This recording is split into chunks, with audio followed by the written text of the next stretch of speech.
Hello everyone. ఈ సమ్మర్‌లో కడుపుకి చల్లగా ఉండే మజ్జిగ పులుసు అనేది చేసుకుందామండి. దీన్ని మజ్జిగ చారు అని కూడా అని పిలుస్తారు. ఫస్ట్ అయితే ఒక మిక్సీ జార్ తీసుకొని మీ కారానికి సరిపడా పచ్చిమిర్చి ఇంకా చిన్న అల్లం ముక్క వేసి మిక్సీ పట్టేసేసుకోండి. ఇక్కడైతే ఒక హాఫ్ లీటర్ పెరుగైతే తీసుకొని ఇందులోనే తగిన సాల్ట్‌ని కూడా వేసేసుకొని బాగా మిక్స్ చేసేసుకుందాము. మనకి ఉండలు లేకుండా అనేది మనం అయితే బాగా మెత్తగా చేసేసుకోవాలి ఫస్ట్. ఇదనేది మెత్తగా అయిపోతున్నప్పుడే మనం మిక్సీ పట్టుకున్నాం కదా! ఇది బాగా మెత్తగా అయిపోయింది కాబట్టి మిక్సీ పట్టుకున్న పచ్చిమిర్చి ఇంకా అల్లం ఉంది గదా! దాన్నైతే ఇందులోకి వేసుకుందాము.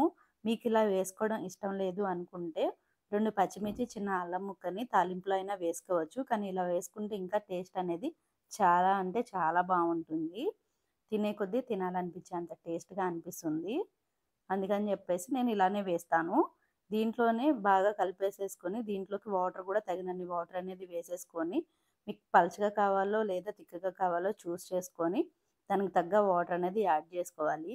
ఇప్పుడు స్టవ్ మీద ఒక గిన్నె గాని, కడాయి కానీ పెట్టుకొని అందులోకి ఒక టేబుల్ స్పూన్ అనేది ఆయిలు, ఇంకా తాలింపు దినుసులనేది వేసుకోవాలి.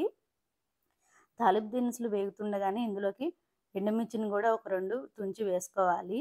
ఇవి కూడా బాగా వేగుతున్నప్పుడే మనం ఇందులోకి ఉల్లిపాయ అనేది వేసుకోవాలి. ఉల్లిపాయ అనేది బాగా వేగనవసరం లేదండి. తాలింపు అనేది బాగా వేగిపోయిన తర్వాత ఉల్లిపాయలనేది కొంచెం పచ్చిగా అయినా వేసుకోవచ్చు. లేదు అంటే మీరు పెరుగులో ఇందాక మజ్జిగ కలిపాను గదా! అందులో అయినా వేసేసుకోవచ్చు. లేదంటే ఇలా వేసుకొని దాంట్లోనే కొంచెం కరివేపాకు కూడా వేసుకొని బాగా వేగనివ్వకుండా స్టవ్ ఆఫ్ చేసేసి మనం రెడీ చేసి పెట్టుకున్న మజ్జిగననేది ఇందులో వేసుకోవాలండి.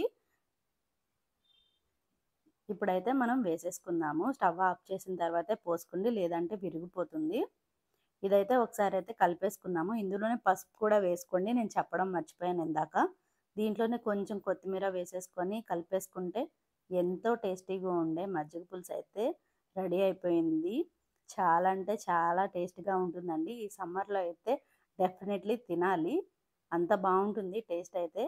చూసారు కదా! ఇక్కడ నేను అటు పలచగా చేయలేదు, అట్లా అని థిక్‌గా చేయలేదు. మీడియంగా చేసుకున్నాను. నా ఛానెల్‌ని అయితే సబ్స్క్రైబ్ చేయండి. Thank you for watching. మరొక వీడియో